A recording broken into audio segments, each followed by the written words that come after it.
माता पिता श्रीमान रूपचंद जी जैन, श्रीमती कमला जैन, दिनेश जैन, रेखा जैन, दिवेश जैन, दिशा जैन, गंगवाल परिवार, प्रवासी मुंबई, निवासी ब्यावर।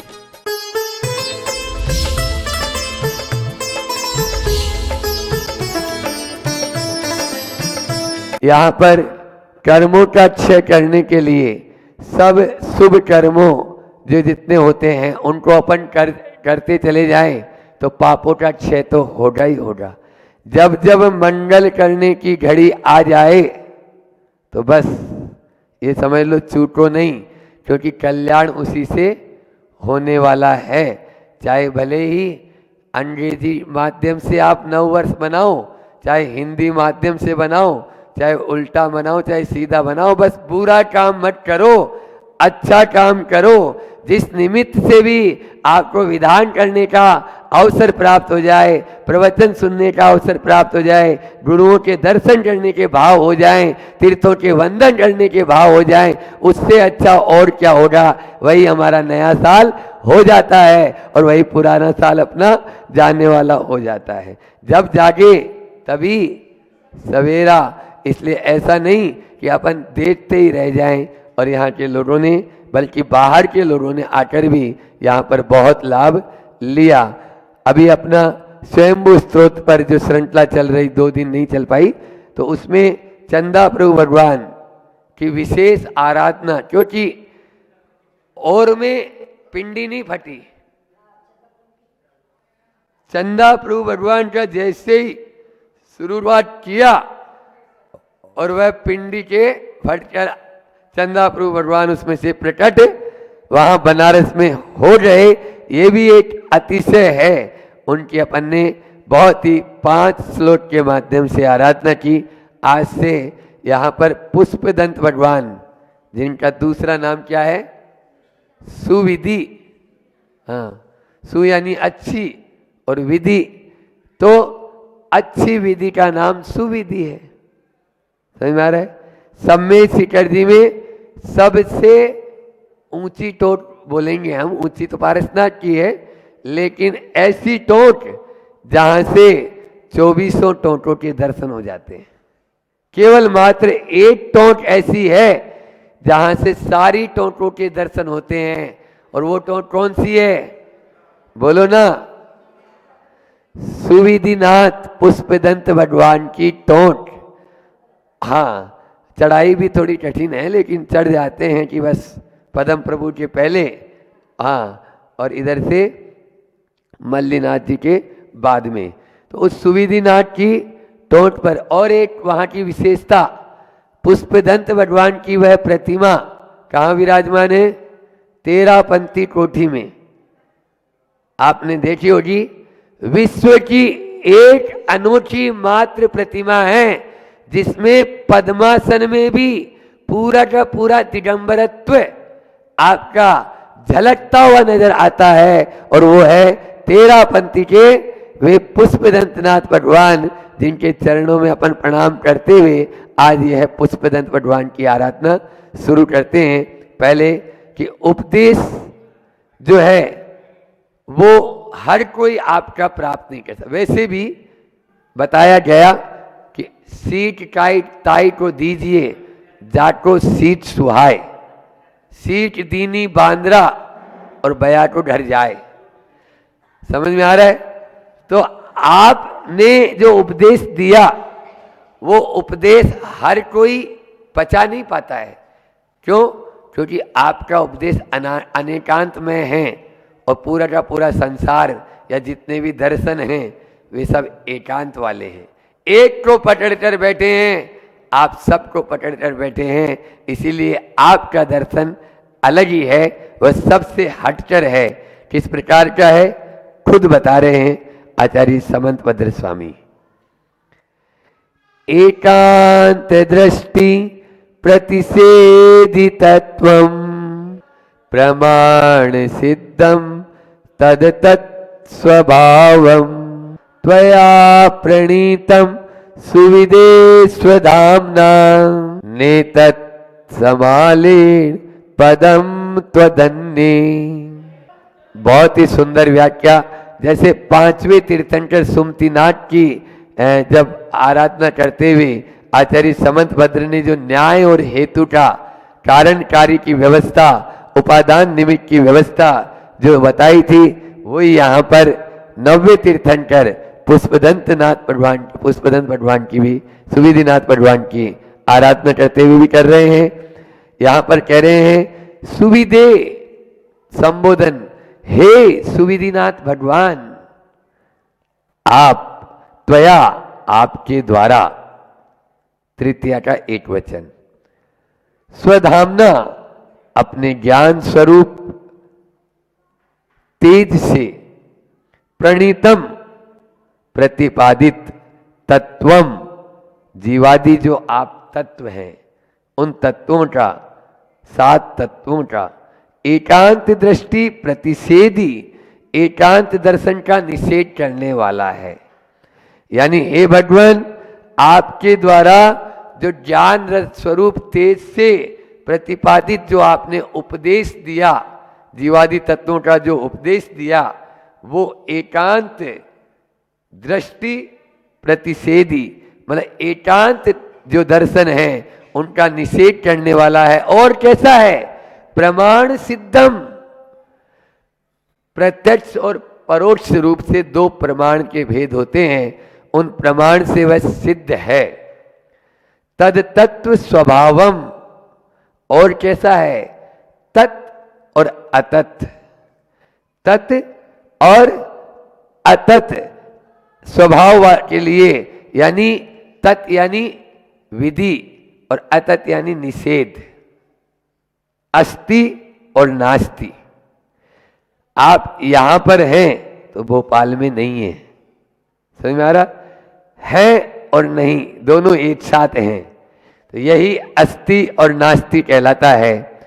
इसी को आपने हे भगवान त्वदन्य, आपसे भिन्न, सुगत आदि के द्वारा, समाली पदम न, अनुभूत स्थान वाला नहीं, सुगत आदि के द्वारा ऐसा तत्व प्रतिपादित नहीं हो सका है। हे भगवान, अपने शब्दों में हम आपको बता दें कि आपने जो हमको उपदेश दिया वो विधि और निषेध दोनों का प्रतिपादन करने वाला है, लेकिन बाकी जितने लोगों ने उपदेश दिया वो केवल मात्र एक तत्व का, एक और एक दर्शन यानी एक ही मत का प्रतिपादन करने वाला है, इसलिए वह मिथ्या है और आपका सम्यक है। ज्ञान को सम्यक तभी बना पाओगे जब उसको आप दोनों तरफ अनेकांत से लगाओगे, अनेकांत से नहीं लगाओगे तो वह मिथ्यात्व की ओर चले जाएगा।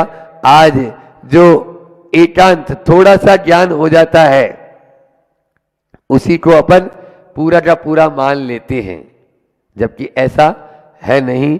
हमने पहले भी सुमतिनाथ में बताया था कि ये बताओ नींबू का स्वाद कैसा होता है? कड़वा नहीं होता? अच्छा, और बीज आ जाए तो मुंह में? तो अभी तो आप खट्टा बोल रहे, इतनी देर में बदल जाए क्या? वो नींबू के अंदर एक नहीं है। नींबू का छिलका कैसा होता है? हमने नींबू की बात बोली थी ना, समझ में आया? यहां इस अभी हॉल में यहां पर अंधेरा है या प्रकाश? यही यहां पर कहना, 2 श्लोकों में कहना चाह रहे हैं कि यहां पर प्रकाश किस अपेक्षा से लगाया आपने? वेदी की अपेक्षा से। अंदर घुसोगे वहां अंधेरा है, ठीक है ना? वहां की अपेक्षा यहां उजाला ज्यादा, इसलिए आपने बोल दिया प्रकाश है। बाहर जाओगे तो हम तो हमेशा बोलते हैं कि ये बताओ पिता बड़ा या बेटा? अच्छा, पिताजी बने कब? दोनों की उम्र सेम है, एक समय का अंतर नहीं, सेकंड का अंतर नहीं। सेकंड तो बहुत बड़ा समय, अपना सबसे काल की छोटी इकाई। समझ में आया? जिस समय बेटा पैदा हुआ उस समय वो पिता बने। समझ में आ रहा है? एक जगह विधि है, वहीं पर निषेध भी है, तत् भी है, अतत् भी है। यही अनेकांत हमारे भगवान ने दिया। यदि इस बात को पकड़ लेंगे, कुछ लोग बोलते हैं महाराज जी आप बहुत जल्दी घूम जाते हो, हम नहीं घूमते, हमारे भगवान घुमाते हैं। आप एक को पकड़ के बैठ जाओगे कुछ भी नहीं होना है, केवल मात्र संश्लेष परिणाम और हो जाते हैं। और अनेकांत को पकड़ लोगे कुछ नहीं, फॉरगेट एंड फॉरगिव में चले जाते हैं, चलो भैया वैसा भी ठीक है ऐसा भी ठीक है, हो गया तो ठीक। इसलिए अपन को वही लेना है। लेकिन आज का विज्ञान ज्ञान नहीं। यहाँ पर दो तीन बातें आपको बताना है। एक बात तो यहाँ आया प्रमाण सिद्धम, पहले था अतत्व एकांत दृष्टि प्रतिषेधि तत्वम। आपका तत्व कैसा है? एकांत का प्रतिषेध करने वाला है। समझ में आ रहा है? जो एकांत से कहते हैं सम्य शिखर जी पूरब में ही है, आप बोल सकते हो। यदि गुवाहाटी वाले से पूछेंगे तो वो पश्चिम में ही बताएगा। समझ में आ रहा है? यहां बैठे वाले के लिए है। इसलिए लड़ाई झगड़े का काम ही नहीं। घर परिवार में, देश में, समाज में यदि शांति चाहते हो, रोज स्वयं स्त्रोत पढ़ लो अर्थ सहित। और 5वें और 90वें इन दो तीर्थंकरों की स्तुति तो विशेष से पढ़ो, क्योंकि इसमें पूरा का पूरा न्याय, पूरा का पूरा हेतु दिया हुआ है भगवान के द्वारा कि किस प्रकार से हम सम्यक अपने ज्ञान को सम्यक ज्ञान बना सकते हैं। दूसरा यहां पर बताया गया कि आपकी जो वाणी है, आपका जो उपदेश है प्रमाण सिद्धम। और प्रमाण को मैंने बताया कि प्रमाण सम्यक ज्ञानम प्रमाणम। समझ में आ रहा है? इसलिए प्रकृष्ट मानम इति प्रमाणम यदि व्युत्पत्ति करें तो। इसलिए प्रमाण क्या है? जो सही रूप में माना जाए, सबके लिए वह गले उतर जाए, वो है सम्यक ज्ञान। अपने ज्ञान को सम्यक बनाना चाहते हो तो विपरीत, अनिश्चितता और संदेह से रहित बनाओ। क्या बोला? विपरीत, अनिश्चितता और संदेह। आचार्य समंतभद्र स्वामी का ही ग्रंथ है रत्न ग्रंथ श्रावकाचार, बेजोड़ ग्रंथ श्रावकों के लिए।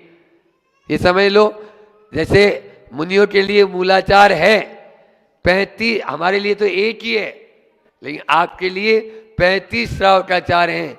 और उनमें आचार्य समंतभद्र स्वामी का जो श्रावकाचार है रत्नकरण श्रावकाचार, वो जितना साइंटिफिक है उतना कोई सा भी नहीं। तो उसमें दी हुई है ज्ञान के लिए मात्र 5 ही कारिकाएं।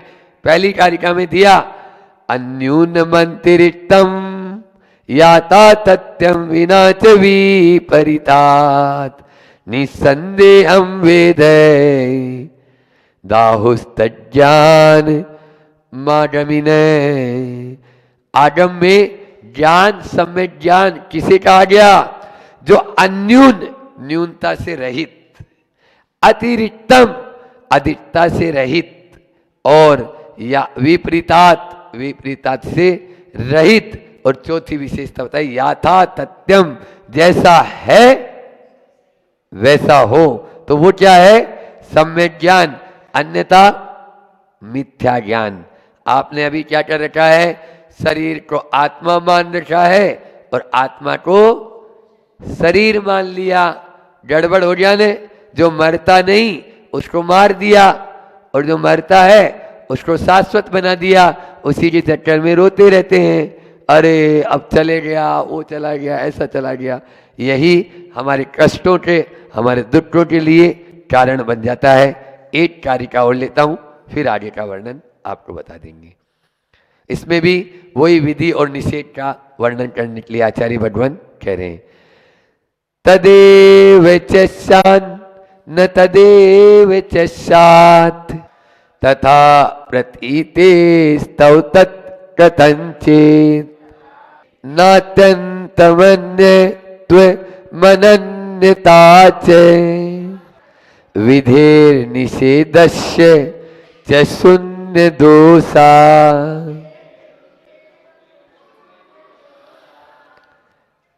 हे शुभदीनाथ भगवान, हे पुष्पदंत भगवान, तब आपका तत्व, वह तत्व कथंचित किसी अपेक्षा से, तदेव च सात, तद्रूप है। तदेव च सात यानी वैसा है। और कथंचित तदेव न स्यात्, कथंचित वैसा नहीं है। तथा प्रतीते, उस प्रकार की प्रतीति होती है। विदे विधि च और निषेधस्य, निषेध में अत्यंतम सर्वथा, न अन्यत्वम न भिन्नता है, च और न अनन्यता न अभिन्नता है, क्योंकि ऐसा मानने में क्या होगा, शून्य दोषात, शून्य का दोष आएगा। ये बताओ, इस दीवार का ये हिस्सा आपको नजर आ रहा है, उधर वाला हिस्सा नजर आ रहा है क्या?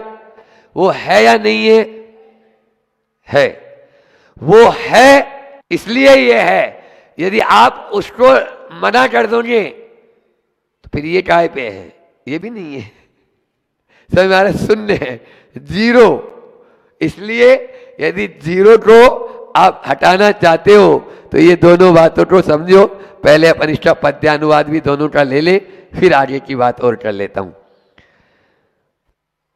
विरोध एकांती का करता, तर्कादिक से सिद्ध सही, तद तत् स्वभाव धारक यानी मुख्य गुण हो कहीं कहीं।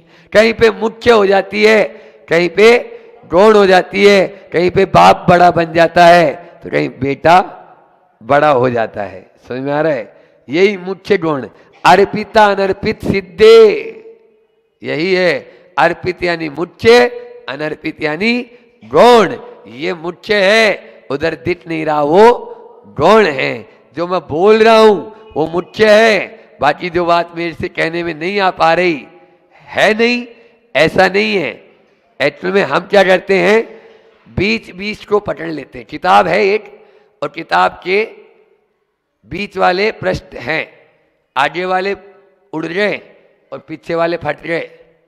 समझ में आ रहा है? अब उसी को लेकर वृत्तम वृत्ति हो रही है। सुविधिनाथ प्रभु आत्म ज्योति से तत्व प्ररूपित सही किया, तुम मत से विपरीत मतों ने जिसका स्वाद न कभी लिया। कभी भी उसका स्वाद लिया ही नहीं है। फिर अगला जो छंद है उसका भी पद्य अनुवाद आचार्य भट्टवन ने बहुत अच्छा किया है। स्वभाव वश और अन्य भाव वश तत्वरा वह नहीं रहा, क्योंकि कथंचित उसी तरह ही प्रतीत होता सही रहा। निषेध विधि में कभी सर्वथा अनन्यपन या अन्यपना होते नहीं है जिन मत गाता, तत्व अन्यता शून्य बना। हम यहां ऊंचे बैठे हैं, महत्व कब? जब आप वहां बैठे हो। ये बहुत समझने वाली बात है, इसको अपन को देखना है। लेकिन क्या करें, चश्मा तो सब लगाते हैं, उसको उतारो। अभी गलत चश्मा लगा हुआ है। बहुत अच्छी बात कही कि चश्मा उतारो फिर देखो यारो, दुनिया नहीं है चेहरा पुराना, कहता है जोकर। बस यही, वो जोकर यही कहता है कि चश्मा उतारो फिर देखो तुम, और उसके बाद में दुनिया नहीं है और चेहरा पुराना है। आदमी भूल पर भूल करता जा रहा है। आदमी भूल पर भूल करता जा रहा है और धूल चेहरे पर जमी है, दर्पण साफ करता जा रहा है। धूल चेहरे पर लगी है और वो दर्पण साफ करता जा रहा है। दर्पण के साफ करके तुम दर्पण नया भी ले आएगा ना, और नया नहीं, एक अच्छी कंपनी वाला विदेश वाला भी ले आएगा तो भी उसमें वही आएगा जो तेरे चेहरे पे लगा। चेहरे को साफ कर ले। तो ये गाना आप लोगों के लिए बहुत मार्मिक है, और उसको समझेंगे तो बहुत अच्छा होगा। तभी हम सम्यक ज्ञान की ओर जाएंगे। सम्यक ज्ञान की ओर जाएं, ऐसी भावना के साथ में आचार्य भट्टवन ने हाइकू दिया कि ज्ञान प्राण है, ज्ञान प्राण है, संयत हो तो त्राण, अन्यथा स्वान, अन्यथा स्वान। आपको जो ज्ञान मिला है उस ज्ञान को यदि आप दोनों अनेकांश से, स्वादवाद से उसको सम्यक बनाते हो, संयत कर लेते हो, तब तो वह आपके लिए क्या है, तारने वाला। और अन्यथा स्वान, जैसे स्वान घूमता फिरता है, ऐसे ही आपका वह ज्ञान भी कोई काम का नहीं है। यदि ज्ञान को आप यदि उन्नति के लिए यूज में या प्रयोग में करना चाहते हो तो आप अपने ज्ञान को सम्यक बनाना जरूरी है। और उसको आप सम्यक तब बना पाएंगे जब संयत के साथ जोड़ देंगे। संयत नहीं भी बना पा रहे हैं तो संयतियों के साथ जोड़ दो। अभी मान लीजिए आप असंयम हो, कोई बात नहीं, वही तक का ज्ञान है आपका, लेकिन जो संयम को धारण किए हुए हैं उनके साथ जुड़ जाओ, आपका ज्ञान भी आपको तारने वाला हो जाएगा। बस तारने वाला हो इसी भावना के साथ। अहिंसा परमो धर्म की, आचार्य गुरुवर विद्यासागर जी महामुनिराज। जिसके जीवन में सत्य है वही धर्मात्मा है। इसको आप बिल्कुल गांठ बांध के रख लो। जिसके जीवन में सत्य नहीं है वो धर्मात्मा ना था, ना है, ना रहेगा। अकाट्य सत्य सेकंड स्टेज है ये। पूजन, अभिषेक, भक्ति, आराधना, स्वाध्याय, उपवास, तप, अनुष्ठान, ये बात की बात है। पहली स्टेज क्या है? सत्य। सत्यमेव जयते, ये धर्म जगत की परिभाषा है। धर्म, अगर सच्चे धर्मात्मा बनना चाहते हो तो आपके जीवन में धर्म होना चाहिए। अगर धर्म नहीं है तो भी आपके जीवन, सत्य नहीं है तभी आपके जीवन में धर्म होना है। ध्यान रखना। अब विचार करना, आप अपने आप को धर्मात्मा बोलते हो ना, अस्तानिका कर रहे हो, उपवास कर रहे हो, एकासना कर रहे हो, अच्छे से विधान भी कर रहे हो, लेकिन ये सब कर तो रहे हो, सत्य है कि नहीं आपके जीवन में? कितना झूठा जीवन है हमारा। तोलो अपने आप को, पढ़ो अपने आप को, देखो अपने आप को, समझने का प्रयास करो अपने आप को। कितना झूठा जीवन हम जी रहे हैं, कितना हम अपने आप से खिलवाड़ कर रहे हैं, कितना हम अपने आप को नीचे की ओर ले जाते जा रहे हैं। वो झूठा जीवन हमारे जीवन को नीचे की ओर ढकेलता जा रहा है। विचार करना, अभी हम धर्म से और धर्म से बहुत दूर हैं। अपने आप को धर्म तक लाना होगा तो धर्म से जुड़ने के लिए सत्य को सबसे पहले अपने जीवन में अंगीकार करना होगा। अगली बात कि झूठ से प्राप्त हुई उपलब्धि क्या जीवन में आत्म उपलब्धि करा पाएगी? जो भी प्राप्त आपने किया है, बहुत कुछ आपने प्राप्त किया होगा, बहुत कुछ आपके पास है, और अगर वो झूठ से प्राप्त किया है तो वो आत्म उपलब्धि को कभी नहीं करा पाएगा, बिल्कुल नहीं करा पाएगा। निश्चित ये मान के चलना। एक महिला थी, वो महिला इस प्रकार से थी, आप बीती उन्होंने मुझे सुना दी। घर में कोई कमी नहीं है, किसी प्रकार की कोई कमी नहीं है, पर दूसरों की चीज को देखने के बाद भाव होता है लेने का, और चोरी करने की आदत सी पड़ गई। और फिर उसके बाद वो चोरी तो होती थी, लेकिन उस चोरी के पीछे अनेकों झूठ बोलना पड़ते थे, क्योंकि एक चोरी तो आपने कर ली, लेकिन उसको छुपाने के लिए, उसको दबाने के लिए, उसको सब कुछ अपने एडजस्ट करने के लिए कितना झूठ बोलना पड़ता था। तो वो उसे इस बात का फीलिंग तो होता था कि मैंने गलत किया है और गलत कर लिया है, और गलत करने का बहुत बार मैं झूठ बोल भी लेती हूँ, वो गलती मुझसे हो भी जाती है, क्या करूं, किस प्रकार से अपने आप को।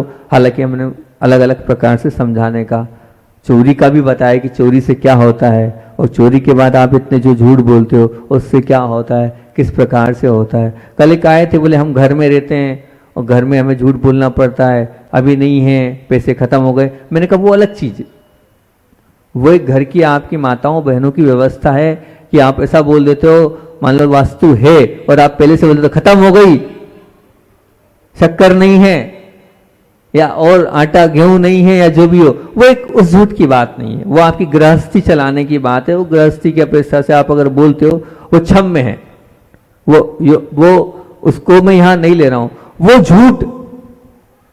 झूठ जिसके कारण मुझे नीचे गिरना पड़े, ऐसा झूठ मेरे जीवन में नहीं होना चाहिए। अगर वो झूठ हमारे जीवन में है तो हम आत्म उपलब्धि को प्राप्त नहीं कर पाएंगे, हम अपने आप तक नहीं पहुंच पाएंगे, हम सच्चे धर्मात्मा नहीं कहला पाएंगे। इसलिए झूठ से प्राप्त हुई उपलब्धि क्या जीवन में आत्म उपलब्धि करा पाएगी? बिल्कुल नहीं करा पाएगी, बिल्कुल नहीं करा पाएगी। होगा नहीं समय सार पढ़ने से कुछ, होगा नहीं पुराण ग्रंथों से पढ़ने से कुछ। इसलिए कल हमने आप लोगों को इतना ही नियम दिया था कि कम से कम रात को तो कायस्तर पूर्वक त्याग कर देना, इतनी बजे से इतनी बजे तक का त्याग झूठ का। इतने से संस्कार आपके पड़ गए तो धीरे धीरे धीरे धीरे उसकी समय सीमा बढ़ाना, आधा घंटा और फिर आधा घंटा। क्योंकि मैं एक बात बोलता हूं, एक क्लास में पढ़ने वाला क्या होता है? फेलिवर। एक क्लास में आपका कोई बालक पढ़ता तो धीरे धीरे उसको बढ़ाना और पूरा जीवन सत्यमय बनाना, पूरा जीवन सच्चा बनाना। वास्तविकता में जिसका जीवन सच्चा होता है ना, उसके लिए तो क्या है, गुरुदेव कहते हैं जिसका जीवन सच्चा होता है उसके लिए देवलोक से देव आते हैं सेवा करने, देव आते हैं भक्ति करने, देव आते हैं वैयावृत्ति करने। कि वो जो बोल देता है, अच्छा श्री कहते हैं जब ये प्रकरण चल रहा था तो बोले जो जिसके जीवन में सत्य होता है उसको ही वाक सिद्धि होती है, उसके मुख से जो निकलता है वो होता चला जाता है। पर उसके लिए उसके जीवन में सत्य होना चाहिए कि हाँ बिल्कुल एक भी शब्द मेरे मुख से गलत नहीं निकलना चाहिए। फिर जो बोल देगा वो हो जाएगा, जा तेरा भला हो तो उसका भला हो जाएगा। इतनी ताकत सामने वाले के कर्मों को समाप्त करने की ताकत ये होती है सत्य में। आपके सत्य में सामने वाले के कर्म को उड़ा देने की ताकत हो जाएगी। आपने कह दिया ना, और कितने ही कष्ट में हो लेकिन आप ठीक हो जाएगा, वो ठीक हो जाएगा। ये ताकत है सत्य की। ऐसी वाक सिद्धि हो जाती है सत्य के माध्यम से। आप भी कर सकते हो, ऐसा नहीं कोई साधु संत ही करेंगे, कोई ऋषि मुनि यति ही करेंगे, नहीं। अगर आपके जीवन में है तो निश्चित तौर से आप उस सत्य के माध्यम से सबका भला कर सकते हो, सबका अच्छा कर सकते हो। लेकिन होना चाहिए आपके जीवन में सत्य, वो होना चाहिए आपके जीवन में बिल्कुल सत्य। और आपको लगता है मैंने बहुत झूठ बोला है, अभी तक मेरे जीवन में बहुत झूठा जीवन मैंने जिया है, बहुत बार झूठ भी बोला है, तो आप उस चीज को लिखो, नोट डाउन करो, और नोट डाउन करने के बाद गुरु चरणों में जाकर प्रस्तुत कर दो कि ये मेरे जीवन की इतनी इतनी झूठी बातें हुई, यहीं कहीं धो लो, यहीं कहीं समाप्त कर लो। जो हो गया भूल जाओ, कोई दिक्कत नहीं है, सब समाप्त होगा। कौन ने झूठ नहीं बोला है? सबने झूठ बोला है। झूठ बोला है तभी तो संसार में भटक रहे हैं। ये मान के चलना, नहीं तो भगवान हम भी नहीं बन जाते क्या? हम क्यों नहीं भगवान के बाजू में बैठ पा रहे हैं? क्योंकि हमने झूठ को बोला है। इसलिए सब हम सब झूठ तो बोलते हैं, लेकिन झूठ बोलने के बाद उसको स्वीकार कर लें।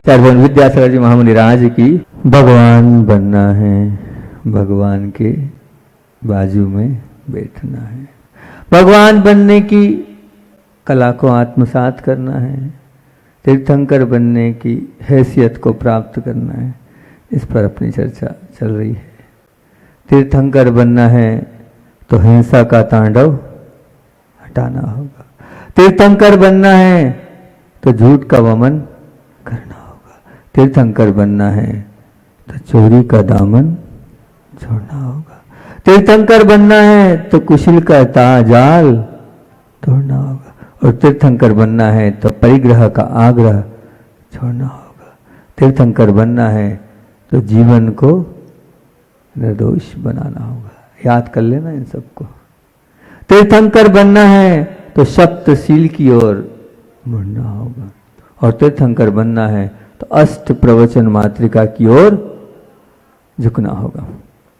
बात चल रही है अपने जीवन से झूठ को हटाने की, झूठ को निकालने की, झूठ को अपने जीवन से दूर करने की। 6-7 बिंदु कल दिए थे। पहला बिंदु दिया था कि बोलने के पहले सोचो फिर बोलो। दूसरा दिया था झूठ बोलकर मेरे जीवन में मुझे क्या प्राप्त होगा। तीसरा दिया था झूठ से कभी हम विश्वास को बना पाए हैं। चौथा दिया क्या झूठ कभी उजागर नहीं होगा।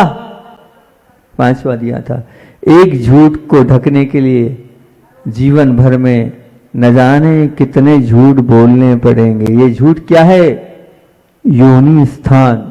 योनि स्थान का आर्टिकल बता दिया था हमने, अच्छी याद है, ये बहुत अच्छी बात याद, योनि स्थान पर आ गई, कल छूट गई थी, आज योनि स्थान पर पहले बताया था, फिर आगे बढ़ता हूँ। रामटेक में दीक्षा हुई और आप लोग अगर रामटेक गए हों तो आचार्य श्री पीछे शांतिनाथ भगवान के पीछे जो हैं वो रुकते थे और जस्ट आगे हॉल था, वहाँ से सब लोग जाते थे। तो हॉल में निस्वार्थ सागर जी हैं, अगर कोई अमरकंटक में अजय भैया के नाम से जो बहुत समय तक रहे हैं, निस्वार्थ सागर जी की दीक्षा भी हुई थी उसमें और वो बड़े महाराज बने। और हुआ ये कि वहाँ पर एक बोर्ड था, बोर्ड, लाइट का बोर्ड। तो जो लाइट का जो बोर्ड था ना, उस लाइट के बोर्ड पर क्या एक छोटा सा मेंढक वहाँ आ जाता था। अब विकल्प ये कि रात को लघु शंका आदि के लिए जाना है, वो जो हॉल था उसमें सब पूरा संग जाता था ऊपर की ओर और आता था। अब रात्रि में पीछे लगाते लगाते जाना है और निस्वार्थ सागर जी वही हॉल में सोते थे उसी समय। अब वो जो मेंढक है उसको रोज वहाँ से हटाए और वो जो है वापस वहीं पहुँच जाए। उस मेंढक को एक बार फिर दूसरी बार हटाया, फिर वापस पहुँच जाए। बाहर ले जाके श्रावक लोग रख देते हैं, क्योंकि विकल्प शाम के समय कहीं कुछ हो नहीं जाए, उसको बचाने, उसको अलग नहीं करना है, पर उसको आहत ना पहुँच जाए, घात ना हो, इस अपेक्षा से हटाने लगे। तो अब ये 3-4 दिन तक हुआ, थोड़ा दूर छोड़ दिया उसको, फिर भी ऐसा हुआ। सब लोग बोले इतनी दूर से कैसे क्या आ जाता है ये। तो फिर आखिरी में निर्णय, जो श्रावक था वो परेशान हो गया, बोले इसको 2-3 किलोमीटर दूर छोड़ाता हूँ मैं, हेडक ही नहीं, इसको महाराज से बहुत लगाव है, मैं 2-3 किलोमीटर तक दूर छोड़ाता हूँ। बिल्कुल एकदम आपको सत्य घटना बता रहा हूँ। अब उसको जो है, हम जहाँ सोच जाते थे 3 किलोमीटर दूर, उसको एक डब्बे में रखकर छोड़ाए, अगले दिन फिर वहीं मिला वो। अब सब के सब बिल्कुल एकदम घबरा से गए, क्या हो रहा है ये, समझ में नहीं आ रहा है, ये क्या विडम्बना है, क्या स्थिति हो रही है ये। वही मेंढक आ जाता है, वही सब कुछ, वैसे ही कलर, वही साइज, वही सब कुछ। अब जब ये कार्य होने लगा, तो जब ये स्थिति बनने लगी, तो फिर हुआ ये, आचार्य श्री पास गए और आचार्य श्री जी को ये सब बताया महाराज जी ने। हम भी वहीं बैठे थे गुरुदेव के पास। तो मैंने कहा हाँ आचार्य श्री, हमने भी देखा, हमने भी उनकी बात का समर्थन किया। आचार्य श्री बहुत हंसते हैं, हमने ऐसी बात तो है नहीं हंसने लायक, खूब जमजम से हंसते हैं बिल्कुल उनके, और मुस्कुराहट तो अलग ही रहती जब वो तो मुस्कुरा रहे थे और फिर माथे पे हाथ फेरते, बोले मेरे भैया वो मेंढक जो है वो नहीं है, हर बार नया मेंढक उत्पन्न होता है, वो योनि स्थान बन गया है। और जो योनि स्थान बन गया है तो उस योनि स्थान में उत्पत्ति सम्मूर्छन जीवों की होती है। वो सम्मूर्छन जिनका योनि स्थान है, वहाँ कितना ही हटाओगे वो होता चला जाएगा, बनता चला जाएगा। बोले समझना, वो मेंढक नहीं, एक बार भी वो वहां पर नहीं पहुंचा होगा, वो तो हर दिन नया मेंढक उत्पन्न होता है। इसलिए योनि स्थान की बात करी थी। एक झूठ आपने बोला है, वो योनि स्थान बन गया, फिर उसके बाद उसको ढकने के लिए अनेकों झूठ होते चले जाएंगे। दबाओ, दूसरा आ जाएगा, दबाओ, तीसरा आ जाएगा, दबाओ, चौथा आ जाएगा। कब तक बोलोगे झूठ, कहां तक अपने जीवन को झूठा बनाओगे। पहला झूठ योनि स्थान है, इसलिए झूठ बोलना ही नहीं, पहले ही योनि स्थान को समाप्त कर दोगे तो बहुत अच्छी बात है कि योनि स्थान पर वो याद आ गया तो मैंने आपको बता दिया। ऐसा योनि स्थान हमें नहीं बनाना है। और फिर मैंने आप लोगों के सामने बात रखी थी कि झूठे जीवन से क्या धर्म अपने जीवन में आ पाएगा, नहीं आ पाएगा। जो झूठा जीवन जी रहा है उसके जीवन में धर्म नहीं आएगा। बहुत सारी बातें भी बताई थी। और फिर क्या झूठ से प्राप्त हुई उपलब्धि क्या जीवन में आत्म उपलब्धि करा पाएगी, नहीं। ध्यान रखना, सब आत्मा के पीछे दौड़ रहे हैं, आत्मा को प्राप्त करने की बात कर रहे हैं और आत्मा से आत्मसात करने की बात कर रहे हैं, वो समय सार में लगे हैं। लेकिन जिनके जीवन में झूठ है वो आत्मा को प्राप्त नहीं कर पाएंगे। आत्मा को तो सच्चा और अच्छा, बहुत सारी चीजें आपको कल बताई थी, सच्चा और अच्छा व्यक्ति ही आत्मा को प्राप्त कर सकता है, आत्मा तक पहुंच सकता है, आत्मा तक की नजदीकी को बना सकता है, नहीं तो नहीं बना पाएगा। अब अगली बात, 7 बात तो यहाँ तक अपन ने कल आप लोगों से कर दी थी। अगली कि आप ये झूठ आपने बोला, लेकिन झूठ से क्या रिश्ते में मधुरता और स्थिरता रह पाएगी? जो आप झूठ बोल रहे हो उस झूठ के माध्यम से क्या वो जो आपके रिश्ते हैं उन रिश्तों में मधुरता रह पाएगी, उन रिश्तों में स्थिरता रह पाएगी? नहीं रहेगी और ना ही रह सकती है। आपके झूठ के माध्यम से आपके रिश्ते धीरे धीरे समाप्त होने लगेंगे, आपके रिश्तों की स्थिरता समाप्त होने लगेगी। अगर वास्तविकता में अपने रिश्तों को मधुर बनाना है, अपने रिश्तों को स्थिर बनाना है, तो झूठ नहीं। और मोस्टली अभी तो बोलूंगा, लेकिन जिनके साथ आप रह रहे हो सबसे झूठ बोलो, पर जो आपके क्लोज हैं उनसे झूठ मत बोलो। कम से कम जिनके साथ रह रहे हो उनसे झूठ मत बोलो। कम से कम अपने माता पिता से झूठ मत बोलो, अपनी पत्नी से झूठ मत बोलो, अपने पति से झूठ मत बोलो, अपने बच्चों से झूठ मत बोलो। क्योंकि आज पति और पत्नी का अलग होने का सबसे बड़ा कारण यही है, उसके बीच में दरार पड़ने का कारण यही है, झूठ, और कोई कारण नहीं। आज टुकड़े क्यों हो रहे हैं? मात्र झूठ के कारण। अगर चाहते हो कि हमारे रिश्ते बने रहें, सबसे मैंने कल परसों आप लोगों को बताया था, रात में हमारा कोई काम नहीं है तो इतनी बजे से लेकर इतनी बजे तक झूठ का त्याग। बहुत सारे लोग आए, उन्हें त्याग भी किया। 10 लक्षण में भी इस बात को मैंने बोला था। लेकिन आज मैं इतना कमिटमेंट चाहता हूँ कि आप वास्तविकता में सुख शांति का जीवन जीना चाहते हो, इतना कमिटमेंट कर दो। एक कम से कम मैं जिनके साथ रह रहा हूँ उनसे कभी झूठ नहीं बोलूँगा, बाकी सबसे झूठ बोल लूँ मैं, कोई दिक्कत नहीं। क्योंकि देखो ऐसा है, मैं लाख प्रयास करूँगा, शायद आप कहोगे उसके बिना नहीं चलेगा, मेरा व्यापार है, मेरा ये है, मेरा वो है, ठीक है कोई दिक्कत नहीं, चलेगा। अब मैं बांध भी नहीं सकता हूँ और आप बंदेंगे भी नहीं, मेरी बात भी नहीं मानेंगे, ठीक है ना। और इतना प्रभाव भी मेरा नहीं है कि मैं कहूँ झूठ का त्याग कर दो और आप त्याग कर दो। इतनी ताकत नहीं है भी हमारे अंदर कि आप इतने आज्ञाकारी हमारे बन जाए। लेकिन इतना कमिटमेंट तो कर दो, अगर आप सुख से रहना चाहते हो अपने जीवन में, शांति से रहना चाहते हो अपने जीवन में, पवित्रता में जीवन बनाना चाहते हो और रिश्तों को आखिरी दम तक अगर आप निभाना चाहते हो, तो बस क्या होगा, क्योंकि 5-7 चीजें मैंने आपको बोल दी, क्या झूठ उजागर नहीं होगा? क्या एक झूठ के पीछे जीवन भर झूठ नहीं बोलना पड़ेगा? क्या झूठ बोलकर अपने जीवन को धर्ममय बना पाओगे? बताओ, आत्म उपलब्धि कर पाओगे? नहीं कर पाओगे, 3 काल में नहीं कर पाओगे। तो इतना हो जाए कि चाहे जो हो जाए, हम जिनके साथ रह रहे हैं उनके साथ हम झूठा व्यवहार नहीं करेंगे, उनके साथ छल नहीं करेंगे, उनके साथ कपट नहीं करेंगे।